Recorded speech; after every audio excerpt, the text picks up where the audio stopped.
தமிழகத்தில் 999 செவிலியர் உதவியாளர் பணிக்கான காலி பணியிடங்களுக்கு விண்ணப்பிக்கலாம் என மருத்துவ பணியாளர் தேர்வு வாரியம் அறிவித்துள்ளது. தமிழ்நாடு அரசில் பல்வேறு துறைகளில் உள்ள காலி பணியிடங்களை டிஎன்பிஎஸ்சி மூலம் நிரப்பப்படுகிறது. அதேபோன்று மருத்துவத்துறையில் இருக்கும் மருத்துவர், சிறப்பு மருத்துவர், செவிலியர், லேப் டெக்னீஷியன், இதர மருத்துவ பணிக்கான காலி பணியிடங்கள் மருத்துவ பணியாளர் தேர்வு வாரியம் மூலம் நிரப்பப்படுகிறது.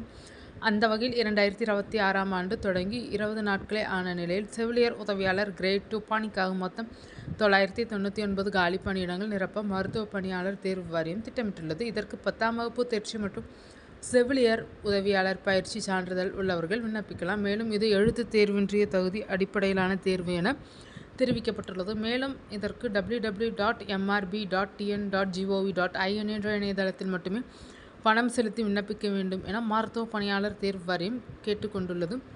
பட்டியலினத்தவருக்கு ரூபாய் 300 விண்ணப்ப கட்டணமாகவும் மற்றவர்களுக்கு ரூபாய் 600 என நிர்ணயிக்கப்பட்டுள்ளது. மேலும் சம்பளம் ரூபாய் 17,500 முதல் 58,100 சம்பளமாக நிர்ணயிக்கப்பட்டுள்ளது. பிப்ரவரி 8ஆம் தேதி வரை விண்ணப்பிக்கலாம் என மருத்துவ பணியாளர் தேர்வு வாரியம் அறிவித்துள்ளது.